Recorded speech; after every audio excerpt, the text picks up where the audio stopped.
بسم اللہ الرحمن الرحیم۔ السلام علیکم ناظرین، آج کی ویڈیو میں ہم آپ کو بتائیں گے پیغمبر خدا حضرت ابراہیم علیہ السلام کے بارے میں، ان کی ولادت، بت پرستی کے خلاف ان کی تبلیغ اور نمرود کی طرف سے ان کے آگ میں پھینکے جانے کا واقعہ۔ ناظرین، نمرود ملک بابل کا بادشاہ تھا۔ بابل کا موجودہ نام عراق ہے۔ نمرود ایک انتہائی مغرور شخص تھا۔ جب اس کے اقتدار کا دائرہ وسیع ہو گیا تو اس نے لوگوں سے کہنا شروع کر دیا کہ اس کی پرستش کریں۔ چونکہ لوگ پہلے ہی غیر اللہ یعنی پتھر اور لکڑی کے بنے ہوئے بتوں کو سجدہ کرتے تھے، لہٰذا وہ اسے بھی آسانی سے خدا ماننے پر آمادہ ہو گئے۔ لوگوں کو اس گمراہی اور ضلالت کی زندگی بسر کرتے ایک عرصہ گزر گیا اور وہ اللہ کو قطعاً بلا چکے تھے۔ پروردگار عالم نے اس قوم کی رہنمائی اور ہدایت کے لیے ان میں اپنا نمائندہ بھیجنے کا ارادہ فرمایا۔ نمرود کے دربار میں نجومی بھی تھے۔ ایک نجومی نمرود کے دربار میں بڑا اونچا مقام و منزلت رکھتا تھا اور وہ نمرود کے بہت قریب تھا۔ ایک دن اس نے نمرود سے کہا، عالیجا جان کی امان پاؤں تو ایک بات عرض کروں؟ نمرود نے کہا، عرض کرو۔ نجومی نے بتایا کہ آپ کی سلطنت میں ایک بچہ پیدا ہونے والا ہے۔ وہ بت پرستی کو ختم کر دے گا اور لوگوں کو اپنے دین کی جانب بلائے گا اور آپ کی حکومت ختم کر دے گا۔ یہ سن کر نمرود نے اپنے دربار کے دوسرے نجومیوں کی طرف دیکھا۔ سب نجومیوں نے پہلے نجومی کی تائید کی۔ نمرود یہ سن کر دل ہی دل میں گھبرایا اور پھر غصے میں آ کر حکم دیا، عورتوں اور مردوں کو ایک دوسرے سے الگ کر دیا جائے تاکہ ایسا کوئی بچہ وجود میں آنے ہی نہ پائے، اور حکم دیا کہ جو بھی بچہ پیدا ہو اسے قتل کر دیا جائے۔ نمرود کے منہ سے اس حکم کا نکلنا تھا کہ بابل میں پیدا ہونے والے بچے قتل کیے جانے لگے۔ کہتے ہیں کہ نمرود کے حکم پر اس مردود کے جلادوں نے 1,00,000 بچے قتل کیے۔ نادان نمرود یہ سمجھتا تھا کہ ان ہیلوں سے وہ خدا تعالیٰ کے ارادے کے آگے بند باندھ سکے گا۔ اسی ملک بابل میں ایک خاتون تھی جن کا نام تاریخ نے نونا بتایا ہے۔ نونا اس وقت حاملہ تھیں، لیکن ان کے حمل کے آثار کو اللہ نے چھپا دیا۔ جب ان کے بچے کی پیدائش کا وقت آیا تو وہ نمرود کے کارندوں کے خوف کے مارے شہر سے باہر چلی گئیں اور وہاں پہاڑ کے ایک غار میں پناہ لے لی۔ انہوں نے اپنے بچے کو اسی غار میں جنم دیا اور پھر بچے کو لٹا کر خدا سے دعا کی، اے خدا، میں اپنے جگر کے ٹکڑے کو اس غار میں لٹا کر جا رہی ہوں، ان ظالموں سے تو ہی اس کو بچانا جو معصوموں کے خون کے پیاسے ہیں۔ پھر انہوں نے بچے کو بوسہ دیا اور غار کے دہانے کو پتھروں سے بند کر کے شہر کو لوٹ گئیں۔ جب دوسرے دن غار میں اپنے بچے کو دیکھنے آئیں تو دیکھا کہ ان کا بچہ انگوٹھا چوس رہا ہے۔ اس بچے کے انگوٹھے سے دودھ جاری تھا۔ یہ بچہ کوئی اور نہیں بلکہ حضرت ابراہیم علیہ السلام تھے۔ خداوند قادر و حکیم نے ابراہیم علیہ السلام کے انگوٹھے میں دودھ پیدا کر دیا تھا، اور یوں حضرت ابراہیم علیہ السلام کو غذا بہم پہنچتی رہی۔ اس غذا سے حضرت ابراہیم علیہ السلام دن میں اتنا بڑھتے تھے جتنا ایک عام بچہ مہینے میں بڑھتا ہے۔ آپ علیہ السلام کی ماں آپ کو دیکھنے کی غرض سے روزانہ غار میں آتی۔ جب آپ علیہ السلام کی عمر 2 سال ہو گئی تو وہ باتیں کرنے لگے، اور جب آپ کی عمر 7 سال کو پہنچی تو آپ کی والدہ انہیں بڑی بڑی باتیں اور اخلاق سکھانے لگیں۔ کمزوروں کی مدد کرنے کا طریقہ سکھاتیں اور اللہ کے گزرے ہوئے پیغمبروں کے قصے سناتیں۔ مگر انہیں کیا معلوم تھا کہ وہ جس بچے کی تعلیم اور تربیت میں لگی ہوئی ہیں وہ خود ایک پیغمبر ہیں۔ آپ علیہ السلام نے اپنی زندگی کے 13 سال اسی غار میں گزارے۔ انہوں نے ایک دن اپنی ماں سے کہا، ماں، مجھے بھی اپنے ساتھ شہر لے چلیں۔ ماں نے جواب دیا، بیٹا، شہر میں تمہارے لیے خطرہ ہے۔ اس لیے حضرت ابراہیم علیہ السلام اس غار سے رات کو نکل کر شہر میں داخل ہوئے۔ حضرت ابراہیم علیہ السلام کا ایک چچا تھا جس کا نام آزر تھا۔ یہاں پہ ایک نقطے کی وضاحت کرتا چلوں۔ توریت میں آزر کو حضرت ابراہیم علیہ السلام کا چچا کہا گیا ہے، جبکہ ان کے والد کا نام تارخ بتایا ہے، جبکہ قرآن مجید میں ان کے والد کا نام آزر کہا گیا ہے۔ بہت سے علماء کا اجماع ہے کہ آزر ابراہیم علیہ السلام کا باپ نہ تھا بلکہ ان کے والد تارخ تھے اور وہ مسلمان تھے۔ ارباب نسب کا بھی اسی پر اتفاق ہے کہ حضرت ابراہیم علیہ السلام کے والد تارخ تھے، لہٰذا قرآن مجید اور اکثر حدیثوں میں جو آزر کو باپ کہا گیا ہے وہ مجاز کے طور پر ہے، کیونکہ وہ حضرت علیہ السلام کا چچا تھا، اور عرب میں یہ رواج ہے کہ چچا کو باپ کہتے ہیں۔ یا یہ بھی ہو سکتا ہے کہ وہ آپ کا چچا ہی رہا ہو اور طارق کی وفات کے بعد ان کی والدہ سے عقد کیا ہو اور آپ کی تربیت کی ہو، اسی سبب سے اس کو باپ کہا گیا ہے۔ آزر پتھر، لکڑی اور مٹی کے بت بناتا، ان کو خود پوجتا اور لوگوں کے ہاتھوں فروخت کرتا تھا۔ اس طرح اس کا کاروبار بہت پھیلا ہوا تھا۔ آزر کے بیٹے بھی بت فروشی کیا کرتے تھے۔ جب حضرت ابراہیم علیہ السلام غار سے نکل کر شہر میں گئے اور اپنے چچا آزر کے پاس پہنچے تو آزر نے حضرت ابراہیم علیہ السلام کو بھی اپنے بیٹوں کے ساتھ بت بیچنے کے لیے بیچ دیا۔ حضرت ابراہیم علیہ السلام نے بتوں کے گلے میں رسی باندھی اور انہیں زمین پر گھسیٹتے ہوئے لے گئے، جس سے وہ مٹی، کیچڑ اور کوڑے کرکٹ سے آلودہ ہو گئے۔ پھر آواز لگائی، اے لوگو، آؤ اور مجھ سے وہ بت خریدو جو بے جان ہیں، عقل و ہوش سے عاری ہیں اور کوئی نفع یا نقصان نہیں پہنچا سکتے۔ بتوں کے ساتھ حضرت ابراہیم علیہ السلام کا یہ سلوک بت پرستوں کی نظر میں بے حد توہین آمیز تھا۔ پھر نوبت یہاں تک آ پہنچی کہ آزر نے حضرت ابراہیم علیہ السلام کو اس بارے میں نصیحت کی۔ ایک دن حضرت ابراہیم علیہ السلام نے اپنے چچا سے پوچھا، چچا جان، آپ لکڑی، پتھر اور مٹی کے بت بناتے ہیں جو نہ بول سکتے ہیں، نہ سن سکتے ہیں، نہ آپ کو کوئی نفع دے سکتے ہیں اور نہ نقصان پہنچا سکتے ہیں۔ آزر نے چونک کر پوچھا، کیا تم ہمارے خداؤں کے مخالف ہو؟ دیکھو، آئندہ اس طرح کی بات زبان پر نہ لانا ورنہ تمہیں سزا ہوگی۔ اس کے بعد حضرت ابراہیم علیہ السلام لوگوں سے مخاطب ہوئے اور کہا، پرستش اور سجدے کے لائق نہ نمرود ہے اور نہ یہ بت ہیں۔ لائق عبادت صرف اللہ تعالیٰ کی ذات ہے جس نے ساری دنیا کو پیدا کیا اور وہی اس کا مالک ہے۔ حضرت ابراہیم علیہ السلام کا نام اور ان کا پیغام بڑی تیزی سے پھیلنے لگا۔ لوگ ان کی بات غور سے سننے لگے۔ جب ان کی شہرت نمرود تک پہنچی تو اس نے اپنے دربار کے لوگوں سے پوچھا، یہ کون نوجوان ہے جس نے ایک ہنگامہ کھڑا کر دیا ہے؟ درباری بولے، اس کا نام ابراہیم ہے جو آزر کے گھر میں جوان ہوا ہے۔ نمرود نے حکم دیا کہ اسے فوراً میرے سامنے پیش کیا جائے۔ نمرود کے بھیجے ہوئے لوگ حضرت ابراہیم علیہ السلام کے پاس آئے اور انہوں نے نمرود کا پیغام انہیں پہنچایا۔ حضرت ابراہیم علیہ السلام نمرود کے پاس پہنچے۔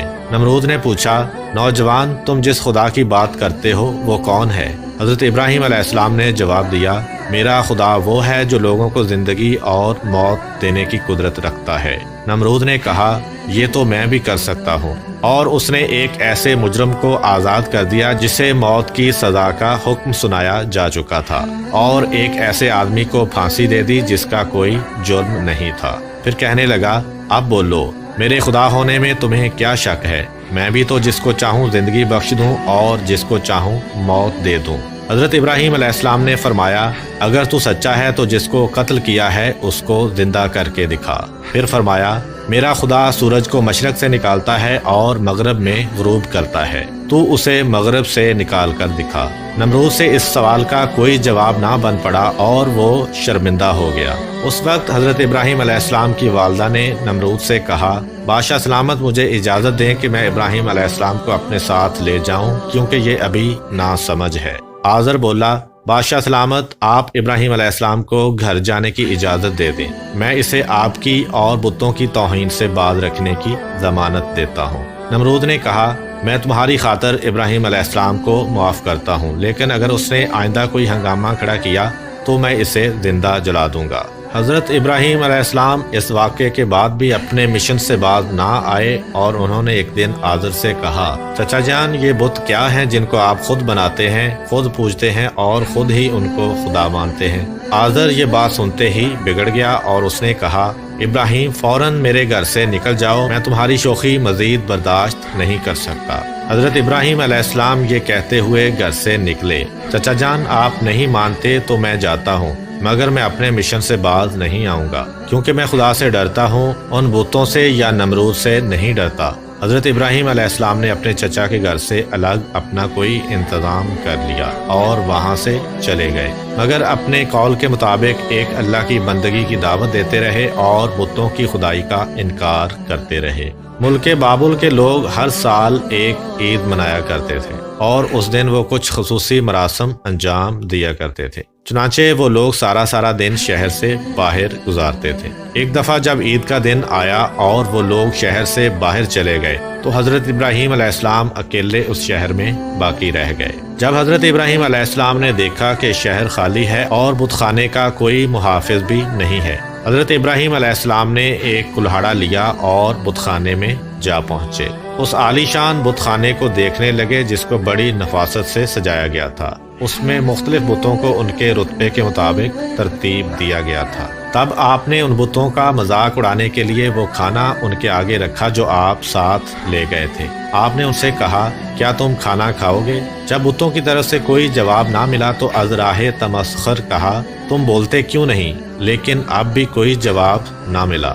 اس پر حضرت ابراہیم علیہ السلام نے کلہاڑا اٹھایا اور ایک کنارے سے بتوں کو توڑنا شروع کیا۔ سارے بت چکنا چور کر دیے۔ آخر میں سب سے بڑے بت کے کندھے پر کلہاڑا رکھ دیا اور بت خانے سے نکل گئے۔ جب شہر کے لوگ واپس لوٹے تو اپنے بت خانے میں گئے۔ وہاں جو ان کے بتوں کا حشر تھا دیکھ کر بہت حیران اور غصہ ہوئے۔ لوگ سوچ میں مبتلا تھے کہ یہ سب کچھ کس نے کیا ہوگا۔ سب لوگوں کی زبان پر ایک ہی سوال تھا، کس نے ہمارے خداؤں کے ساتھ یہ سلوک کیا ہے؟ بعض لوگوں نے کہا کہ ہم نے ایک نوجوان کو ان بتوں کی برائی بیان کرتے سنا ہے کہ جس کا نام ابراہیم ہے۔ وہ بتوں کی عبادت کو بے عقلی کا کام سمجھتا ہے اور اس نے ہمیں لعنت ملامت بھی کی تھی، اس لیے ممکن ہے کہ یہ کام اسی نے کیا ہو۔ اس طرح حضرت ابراہیم علیہ السلام پر شک ظاہر کرنے کے بعد ان پر ایک مقدمہ چلایا گیا۔ انہوں نے حضرت ابراہیم علیہ السلام سے پوچھا، کیا ہمارے خداؤں کے ساتھ یہ سلوک تم نے کیا ہے؟ حضرت ابراہیم علیہ السلام نے بڑے اطمینان سے جواب دیا، یہ بات اس بڑے بت سے پوچھیے جس کے کندھے پر کلہاڑا ہے۔ اس شخص نے کہا، وہ تو بول نہیں سکتا۔ حضرت ابراہیم علیہ السلام نے جواب دیا، جی ہاں، بولنا تو دور کی بات ہے، اگر اس کی ناک پر کوئی مکھی بھی بیٹھ جائے تو یہ اسے بھی اڑا نہیں سکتا۔ بھلا دوسروں کو کوئی فائدہ یا نقصان کیا پہنچائے گا؟ مگر تعجب کی بات یہ ہے کہ تم لوگ پھر بھی اس مجبور اور لاچار کو خدا مانتے ہو، اس کو سجدہ کرتے ہو اور اس کی پوجا میں مست رہتے ہو۔ بس نہیں کرتے تو اس خدا کی عبادت جس نے ساری کائنات کو پیدا کیا اور جو ہر چیز پر قدرت رکھتا ہے۔ لوگوں نے حضرت ابراہیم علیہ السلام کی باتیں بڑے غور سے سنی۔ وہ سوچنے لگے، نوجوان سچ کہتا ہے، سچ مچ مٹی، لکڑی اور پتھر کی مورتیوں میں کیا طاقت ہے؟ لیکن ایک آدمی کے دل پر آپ علیہ السلام کی باتوں کا الٹا ہی اثر ہوا۔ وہ بولا، ابراہیم، تمہاری باتوں سے پتہ چلتا ہے کہ ہمارے خداؤں کا ستیہ ناش تم نے ہی کیا ہے، اور اگر تمہیں چھوڑ دیا جائے تو آج تم نے ہمارے بتوں کو توڑا ہے، کل ہمارا پورا بت خانہ ہی گرا دو گے، اس لیے تم جیسے انسان کو زندہ نہیں چھوڑا جا سکتا۔ جو لوگ اس وقت موجود تھے وہ اس شخص کی باتوں کو غور سے سن رہے تھے۔ یہ شخص نمرود کا بھیجا ہوا جج تھا۔ لوگ کھڑے اس بات کا انتظار کر رہے تھے کہ دیکھیں نوجوان کے لیے کیا سزا تجویز کی جاتی ہے۔ اس سزا کو سننے کے لیے انہیں زیادہ انتظار نہ کرنا پڑا۔ جج بولا، ابراہیم، تمہارے اس جرم کی سزا یہ ہے کہ تمہیں زندہ جلا دیا جائے گا اور تمہاری خاک ہوا میں اڑا دی جائے گی۔ حضرت ابراہیم علیہ السلام نے کہا، میں تمہارے اس فیصلے سے نہیں ڈرتا۔ زندگی اور موت کا مالک میرا اللہ ہے۔ میں جو کچھ کہہ رہا ہوں وہ حق ہے اور میری بات کو میرا اللہ سن رہا ہے۔ جج نے حضرت ابراہیم علیہ السلام کو جو فیصلہ سنایا، نمرود نے اس پر عمل درآمد کے لیے فوراً تیاری شروع کر دی۔ اس نے اس شہر اور ارد گرد کے علاقوں میں اعلان کرا دیا، ہمارے بتوں کو توڑنے اور ان کی توہین کرنے والے نوجوان کو زندہ جلانے کے لیے سب لوگ ایندھن اکٹھا کریں۔ ادھر بت خانے کے پجاریوں نے بھی اعلان کیا کہ جو لوگ اپنی کسی مراد کے پورا ہونے کے لیے ایندھن جمع کریں گے ان کی مراد پوری ہوگی۔ اس اعلان کو سن کر لوگوں نے زیادہ سے زیادہ ایندھن اکٹھا کرنا شروع کر دیا۔ ادھر شہر کے تمام لوگوں نے لکڑیوں کو اکٹھا کرنا شروع کر دیا۔ ادھر حضرت ابراہیم علیہ السلام قید کر لیے گئے۔ لوگوں نے ایندھن کے لیے لکڑیوں کو اکٹھا کر کے ایک جگہ اس کا ٹال لگا دیا۔ اس کے بعد ان لکڑیوں کو آگ لگائی گئی۔ جب شعلے بھڑک اٹھے تو حضرت ابراہیم علیہ السلام کو قید خانے سے نکال کر لایا گیا۔ جب انہیں اس میدان میں لایا گیا جہاں آگ جلائی گئی تھی تو آپ علیہ السلام اس آگ کو دیکھ کر ہنس پڑے۔ حضرت ابراہیم علیہ السلام نے اس اونچے مینار کو بھی دیکھا جو میدان سے کچھ فاصلے پر تعمیر کیا گیا تھا، جس میں ایک خوبصورت کمرہ تھا جہاں نمرود کے ساتھ اس کے وزیر اور مشیر بیٹھے تھے۔ کہتے ہیں کہ یہ آگ اس قدر شدید تھی کہ اس کے اوپر ایک فرسخ کے فاصلے تک کوئی پرندہ اڑ نہیں سکتا تھا۔